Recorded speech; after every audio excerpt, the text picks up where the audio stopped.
Buddhist Center. Here at TBC, we practice Western Buddhism. Western Buddhism is a blend of Eastern philosophy and Western psychology. And this new and exciting form of spirituality is dynamic. It's changing and growing with us, with our culture, with our understandings of science and the human condition. It is inclusive. It is active and focuses on core Buddhist insights, mindfulness, meditation, and their practical applications in our daily lives. Our goal here is not to get everyone to agree on a specific lineage or philosophy or sect of Buddhism, but rather it is on a shared experience of mindfulness, oneness, and love, whether we are chanting, meditating, or sharing from the heart. We respect that you will participate at a level that is comfortable for you. We take refuge in the three jewels and acknowledge these core values as expressions of the awakened mind, the Buddha, the Dharma, and the Sangha. We value awareness of our Buddha nature, as well as the Buddha nature of all beings, bringing a fresh and a new perspective to each and every encounter. And the second jewel, the Dharma, the truth teachings that release us from fear and delusion and help us to realize the true nature of who we are. And finally, our Sangha, our spiritual community, where we come together. This is an essential part of growth, where we come together to practice the teachings and to help each other along every step of the path. And so let's take a moment now to silence any cell phones or electronic devices as we prepare for a time in meditation and contemplation. We're going to begin with the prayer of refuge, which we will recite 3 times for the 3 jewels. And so let's begin.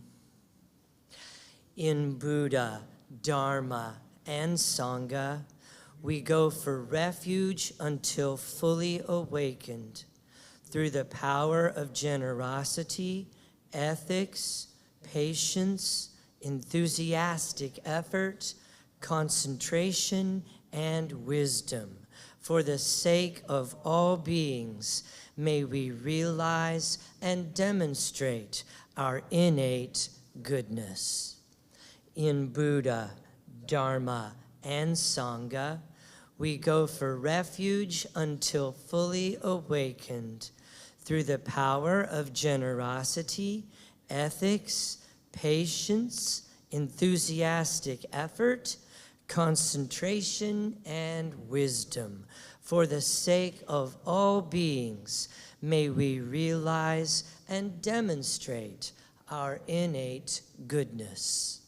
In Buddha, Dharma, and Sangha, we go for refuge until fully awakened through the power of generosity, ethics, patience, enthusiastic effort, concentration, and wisdom.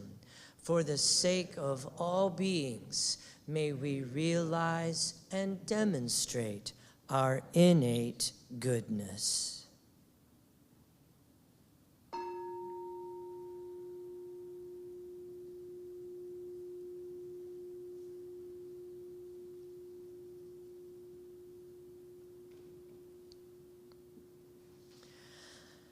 And so as we prepare now for a time in meditation, if you have an extensive practice, then we invite you to practice in a way that is fitting for you this morning.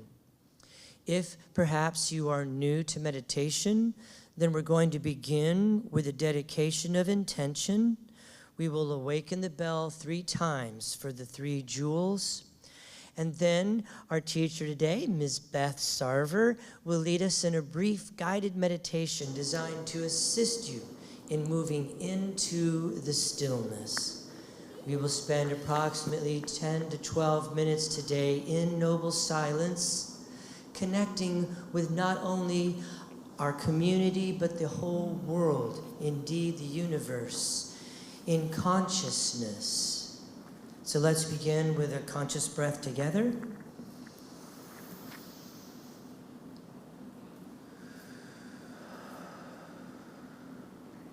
Body, speech, and mind, in perfect oneness, I send my heart along with the sound of the bell. May the hearers awaken from forgetfulness, transcend the path of anxiety and sorrow, and realize the true nature of who they are.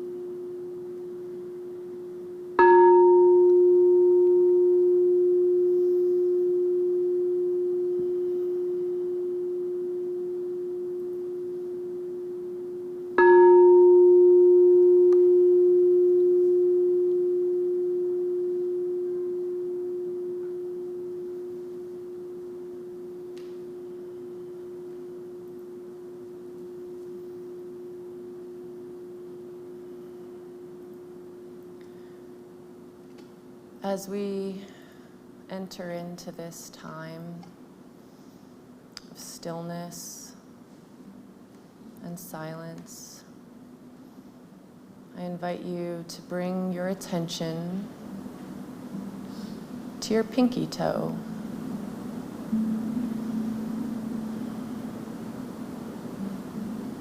Feel the sensation of your tiniest toe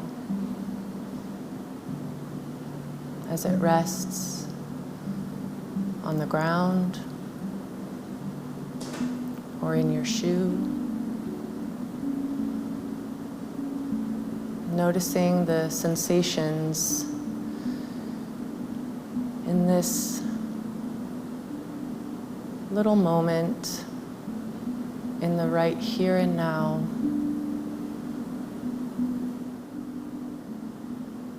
Notice that this tiny place on our body is connected. So allow your mind to, with each breath, follow along to the toe right next door.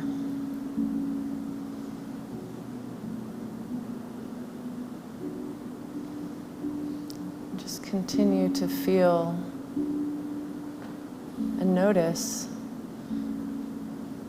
that as we focus our mind on a particular spot, that we can experience a little bit of peace despite what is going on in the world. We can direct our attention to our feet. And so now expand your awareness from your toes into your ankles. Notice the sensation that lives right there. And follow with each breath one increment higher into the calf.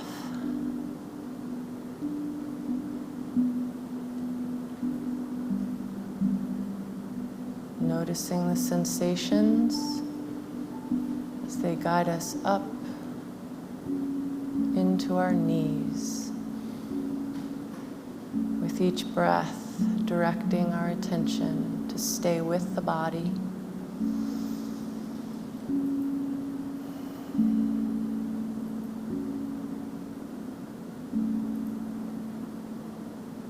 Continue to rise into the seat Noticing the sit bones as they rest right here and now. In this chair, in this place, on this cushion.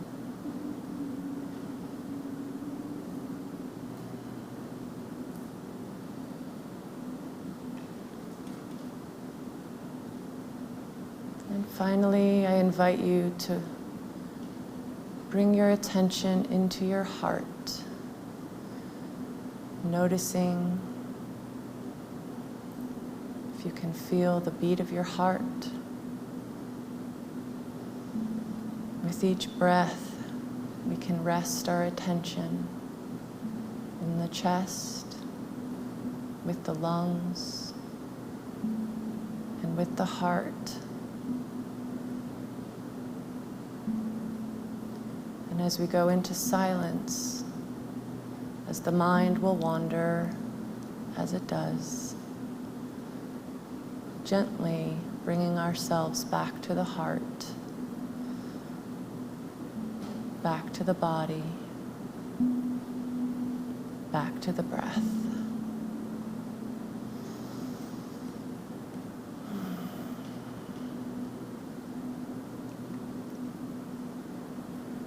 Just breathe.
as we begin to come to the end of our time in silence, I invite you to stay with the sensation of your breath at your heart.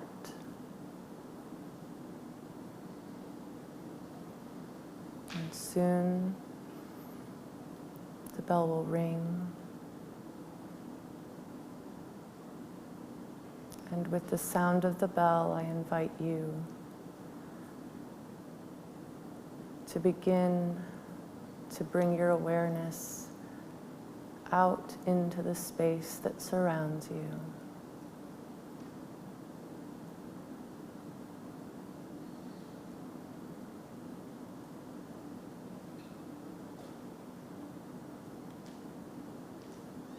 Noticing the sounds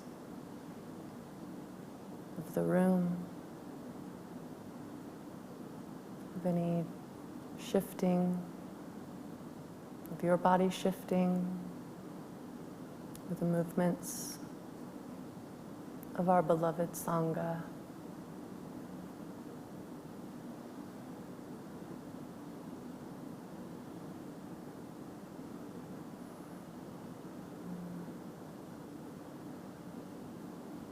Keeping your breath engaged in this sacred act of practice.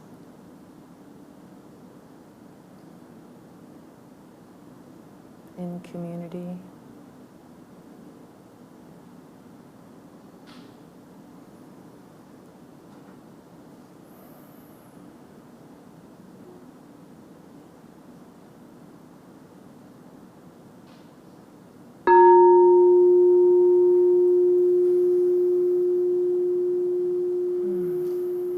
Let's all take a deep breath together and let it out with a gentle sigh.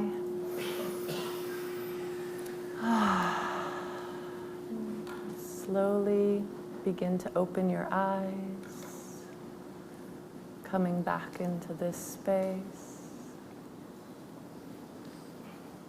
Let's take another deep breath together, and this time allow that exhale to kind of wander around this room.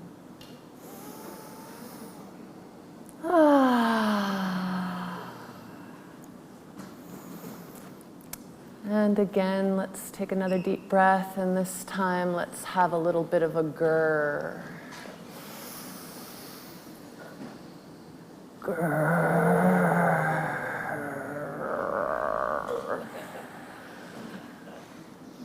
And one more deep breath, and let's have a good roar.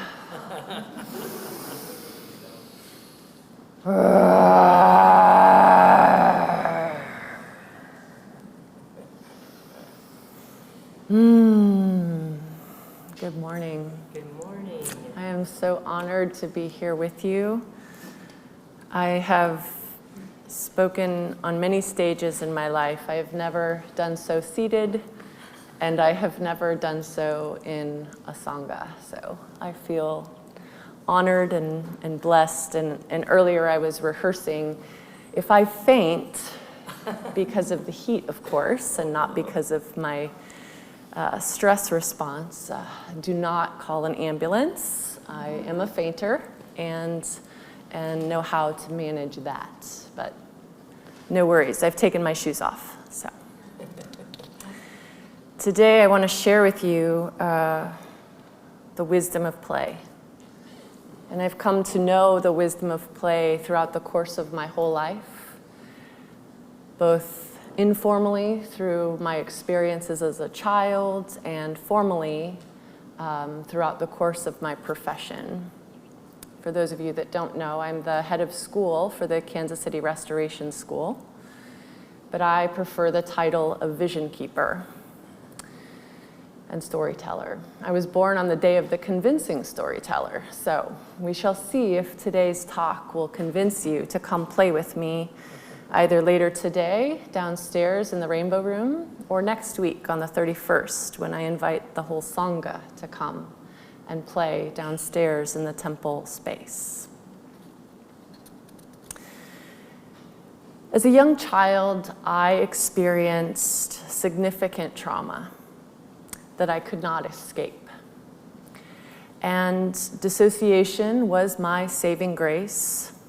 It was the natural response, and that with my epic imagination or playful mind, in concert with my sympathetic nervous system, I was transported into a world of wonder. At first, it was just this like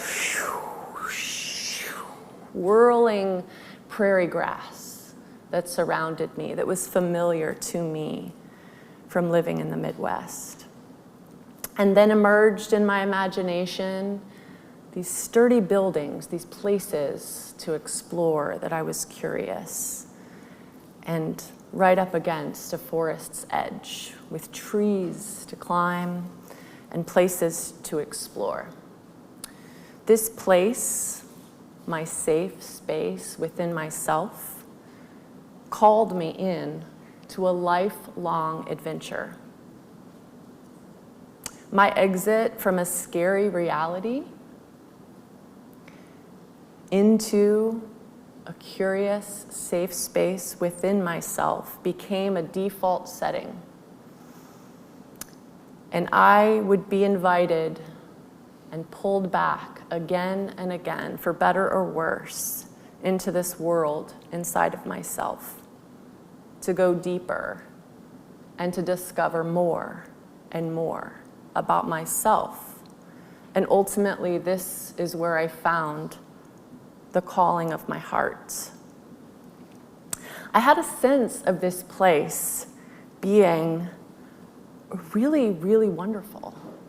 And so over time, even when I wasn't in the midst of a hot trauma, my stress response brought me back to this place. The connections between the people that I met inside of myself and this amazing environment seemed very natural. This was a space where you could ask a question of anyone or any creature. Even the trees spoke to me. I saw a web of playful activity and meaningful work within my imagination, deep inside of myself. Interwoven in this space were elders and children and all manner of wild spiritual beings alive in the world within. I would later come to know this experience that I first had deep within myself as the physicality of grace, a core teaching of my go-to pedagogy, interplay.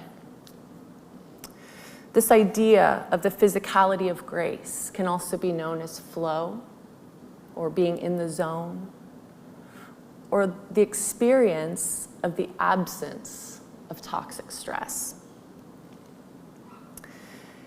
So it was in this place where I was collaborating with frogs and all manner of grandmas and eccentric scallywags that would just come to me deep within my own imagination. You see, my imagination saved me from the impacts, the most devastating impacts of trauma, which is the failure of the imagination, the failure to be able to project ourselves forward in time and see a better future. See, I became conditioned by my experience to disappear into a playful world within myself. And this pattern of my stress response has become my life's work. You see, play is more than romping and stomping about and just being silly. It is feeling and thinking and creating in the present moment. It's interesting that I learned that in the state of dissociation. We can look back into ancient Greece and see that even Plato was interested in the power of play. He said, you can discover more about a person in an hour of play than in a year of conversation. So what better practice for a Sangha than to come together and play? And yet, In our modern time, Oxford defines play as an activity engaged in for enjoyment and recreation by children. Behavior or speech that is not intended seriously. Designed to be used in games or pretense, not real. The conducting of a sporting match or an act of engaging in a sport or a game. So you see, play has a long, sordid journey of its own. It is often seen as childish and at best an opportunity to become physically fit.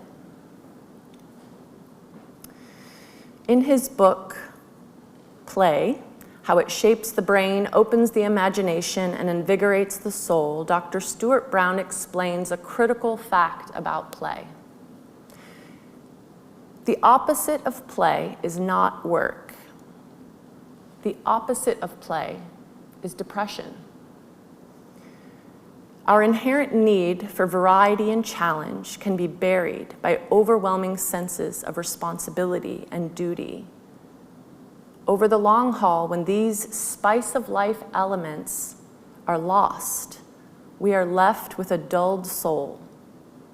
He goes on to say that when we stop playing, we start dying. I highly recommend a deep, deep study of this work. He shares with us 8 different personalities of play. So for those of you who might think, I don't have time for play, I suggest that you notice if one of these personality types calls to you. The joker, the kinesthete, or the mover, the person who just wants to get on the dance floor maybe, or who has to move to think well, the explorer, the competitor, the director, the collector, the artist, and the storyteller. He goes on to prove a case for play being the essential practice for living a good life. So, do you want more joy in your life, in your relationships or work? Play. Do you want more creativity in your mind, your family, or community? Play. Do you want better intimacy, innovation, investments? Play. Do you want to have a healthy attachment with your child? Play. Do you want to be competitive in science and technology and innovation? Play. Do you want to protect your mind and body and spiritual health? Play. Dan Siegel, famous neuroscientist, child psychologist, and advocate for mindfulness meditation, advocates for play as a core feature of his Healthy Mind Platter. This is his depiction of the key practices for optimal mental health. He states that play time is time to be playful and spontaneously engaged in moment-to-moment awareness of the experience that you are having in new and creative ways. It is the sensory-rich novelty of play that stimulates and promotes neuroplasticity. This is the overall process in which our brain's connections are changed by the experiences that we have, especially when we're paying attention. Modern science has proven that you can teach an old dog new tricks, especially when you do it through play. Now, when I saw Victor's image for the talk today of the dog, I knew I had to share a little bit about my special friend. You might have met her. She comes to school with me and here to the temple often. And she's played hide and go seek in this very room. Her name is Princess Leia. She's a rescue dog, and she was found in a dumpster in KCK with her litter mates and was quickly whisked away to a foster home in the Kansas City Pet Project. So she never experienced the trauma of a shelter life that many dogs do. And so she was perfect to become a professional therapy dog. And as I began to work with her and myself and learn how do I train this animal to support my students day by day, what do you think the solution? Play. The way that you train the mind of a human or an animal is through play, through joyful connections that are repeated and incrementally deepened. As I moved through therapy dog school, I realized I was the one that was most importantly being trained by the experience, and it was with my practice of play that I was able to bring her along. Play is a powerful approach for managing the stress response in animals, children, and adults. And despite the research and benefits of play, many people have lived experiences that are incredibly stress-inducing when it comes to play. Many years ago, I worked in a maximum security juvenile detention center, and I brought with me the energy of play every time. As an artist educator, I knew that playing with materials often would just bring enjoyment to my students. What I didn't know is how vulnerable many people feel when they're asked to play. What I learned from my students, who have always been my greatest teachers, is that the play felt unsafe because you might look stupid. You might look soft or like a child, and thus be easily taken advantage of. Play was vulnerable because it was an invitation to use your imagination in a way that was uncommon, or to experience enjoyment for no good reason at all, and thus you could become a target. Years later, I became a trauma-informed care specialist and trainer here in Kansas City, working closely with the Kansas City Police Department. And believe it or not, play was a part of my approach. I did quarterly trainings at the Police Academy on trauma-informed care and stress management. And on one occasion, I was able to lead a training for first responders on building resilience for surviving secondary trauma, which is highly prevalent for first responders who witness the trauma of others. In this training, we brought together security officers from Fort Leavenworth State Prison, along with Aim for Peace, gang violence interrupters from right here in Kansas City, and many others, a remarkably diverse group. The idea of play in this context was incredibly frightening to many. And yet to others, it was unbelievably freeing and connecting.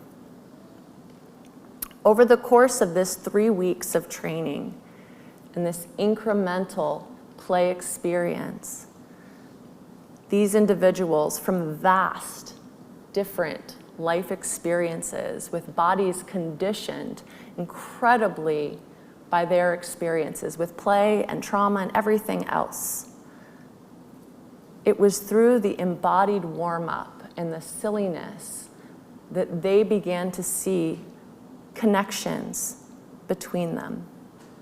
Those that felt incredibly fearful and uncomfortable with play from many different walks of life began to notice that if only my child were here, it would be okay for me to play.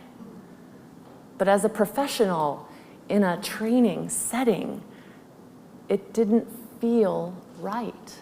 But over the course of this time together, they began to connect through play and developed a sense of trust that I would have never imagined.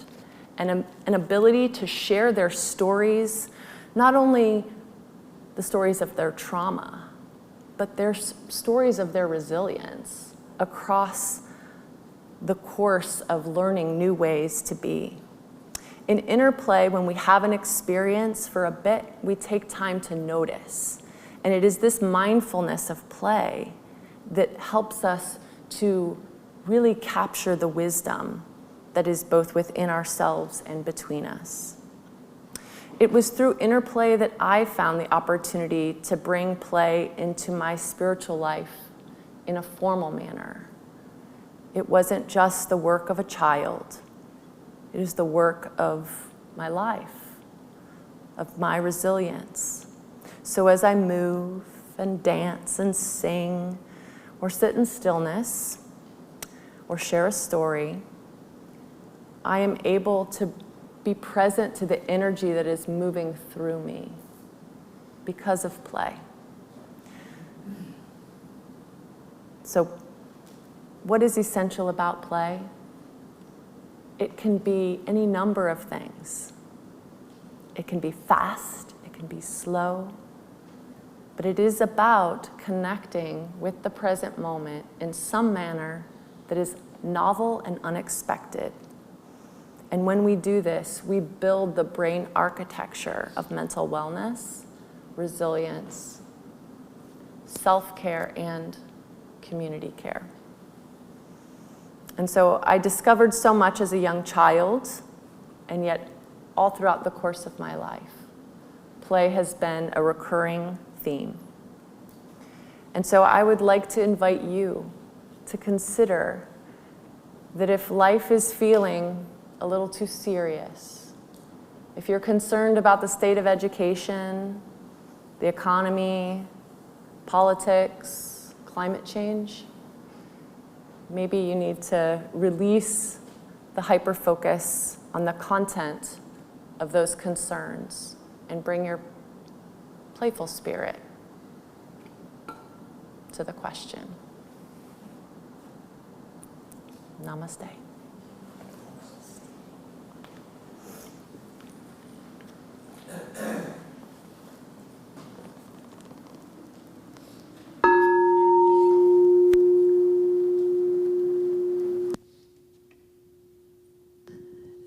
Thank you so much, Beth. So many wonderful parallels with the practice and your wonderful topic. And I'll talk a little bit more later about some of Beth's offerings, and those are going to continue, I'm hoping, not only for the next 2 Sundays, but also into the fall. So we'll talk much more about that. So let's take a moment to just let the teaching resonate in our hearts. Not needing to think about, analyze, dissect, understand, to just know on a heart level the importance of play. The Buddhist practice is a tradition of self-inquiry, and it is playful curiosity that makes it possible.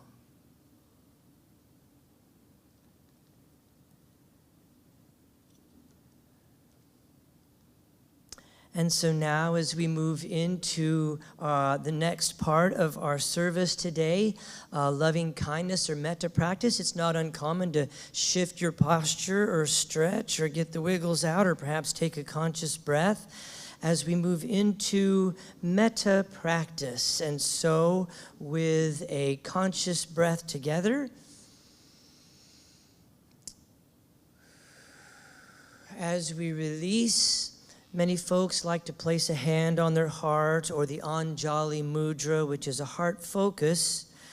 I invite you to recite these words of loving kindness as you bring to mind the image of you, a full body image in your mind's eye of the form that has been given your name and that has accrued the many experiences over the years. And holding this image in your mind's eye, recite silently to yourself these words of metta practice. May I be filled with loving kindness. May I be safe from inner and outer dangers.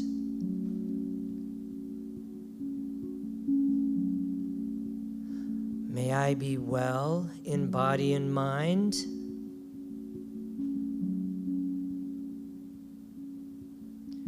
And may I be at ease and happy.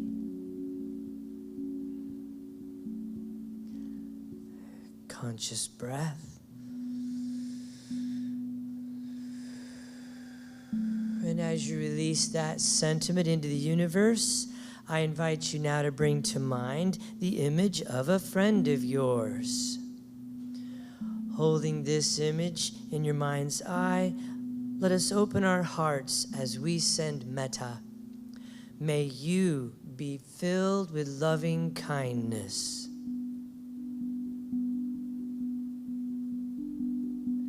May you be safe from inner and outer dangers.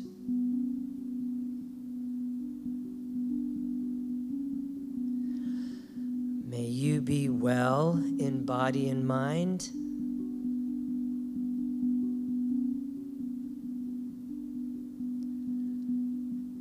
And may you be at ease and happy.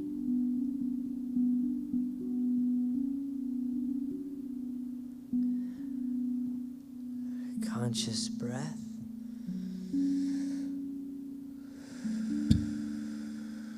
And as you release that sentiment into the universe, I invite you now to bring to mind the image of a challenging person in your life, a difficult person, perhaps a boss or a coworker, a neighbor, classmate, or a political figure.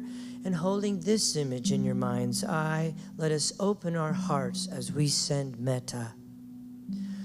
May you be filled with loving kindness.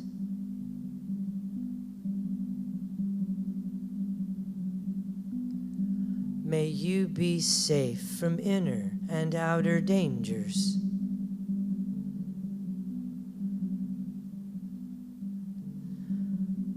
May you be well in body and mind.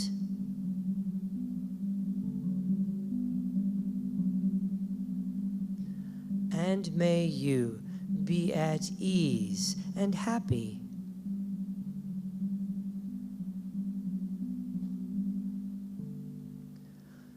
Conscious breath.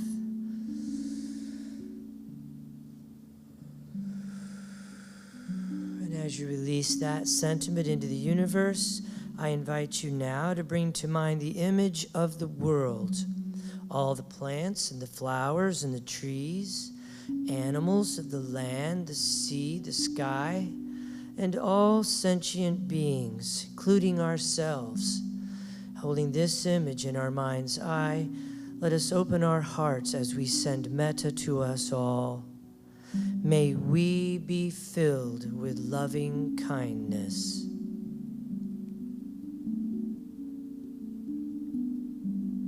May we be safe from inner and outer dangers.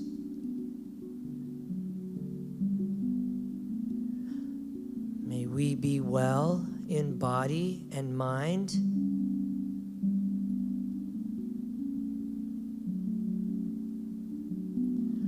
And may we be at ease and happy.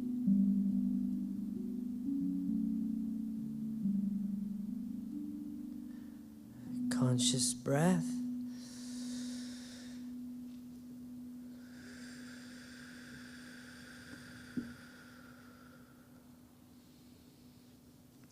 And in the true spirit of dana, the Buddhist practice of generosity, temple services here are given freely. In the same way, if you choose to give, please give with a generous heart, which means not in return for anything that you have received today, but rather so that those who may be seeking refuge may find it here. With this Sangha, with these teachers, with these teachings. And the dana boxes are located at the back of the meditation hall. And we also take a moment of gratitude for all of our amazing ambassadors, those folks who sustain Temple Buddhist Center by regular monthly giving. It's not about the amount, it's just that the regular monthly donation helps us to set a budget here at TBC. Tremendous gratitude also for all of our amazing volunteers, those folks who help us in so many ways, whether it's digitally, online, or through setup and takedown of the services, or attending to some of our special events. There are so many folks that help us out. Thank you so much to all of those folks. Thank you to Rochelle for your beautiful music. And thank you very much, Beth Sarver, for your amazing message. Thank you. I think we need that reminder every day to bring into our communities and our families this sense of play, as well as our hearts. And so also especially thank you to each and every one of you for sharing your heart and your presence and your practice with us here at Temple Buddhist Center. We certainly are the better for it. And so as we prepare now for our closing bodhicitta dedication, and Victor continues to ramble for a few seconds while I get to everybody. After this, we will sound the closing bell, and then it will be time for just a few brief announcements. And so, our bodhicitta dedication together. May the pure, brilliant sun of bodhicitta dawn in each and every heart and mind, dispelling the darkness of suffering and confusion unstoppably, until all are illumined and awakened. And with the palms of our hands together in front of our hearts, as we go forth now from this place, may we enter each moment in innocence, guided by the wisdom of our hearts. And as we open our hands, open our eyes, shine our light into the world. Namaste.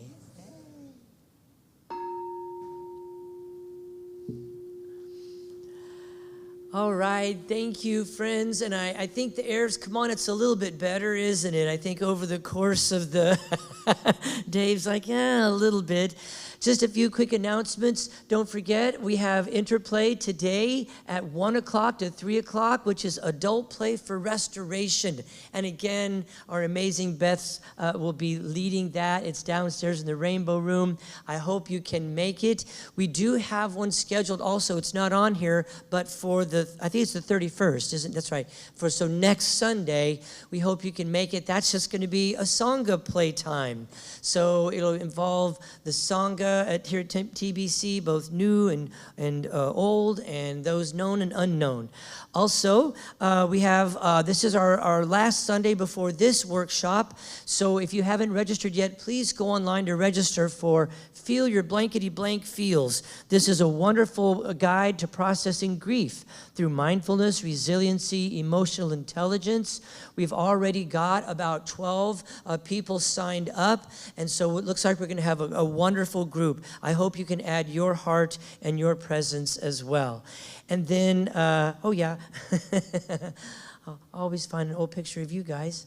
And then finally, just some interesting things coming up. Don't forget our post-service discussion group. Dave, are you leading that today? That is going to be, who knows? As you exit the meditation hall to your left, in the Heritage Room is our post-service discussion group. With this topic, it could be a very rowdy get-together with those folks. It is also available online if we have online. Did the internet ever come back up? Oh, did it? Yes. Oh, excellent. Good to know. Well, then, hello, everybody at home. Glad you guys were able to join us. The Google was down earlier, which you might have had trouble connecting with us. Also, don't forget Meditation 101 on second Sundays from 1 o'clock to 2 o'clock. Just a chance to talk about your practice and mindfulness and meditation issues, and we can share and talk about those as well. Another quick reminder that our youth meditation program is beginning at 10:30 from now on, but there's always 5 and under for children. Ages 5 and under can always go to the Angel Loft during any of the services.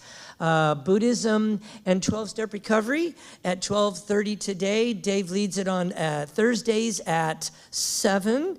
And so that is a fantastic program. Both of those are vibrant, very exciting. Our lending library is also quite burgeoning, so if you feel moved to, please come over and see if a book will check you out and take you home. And then the Buddha and the Bean every Tuesday with Matt and Karen. It's just a chance to have coffee and explore waking up in all of its forms. And they do a fantastic job with that. So again, thank you everyone so much. Oh, don't forget, starting August 23rd is Tai Chi Cha. So our movement meditation program begins again August 23rd. We've had a really great summer session with that, and so we're looking forward to the fall. So, all right, thank you everyone, and as you go into your day, I wish you peace, blessings, and play.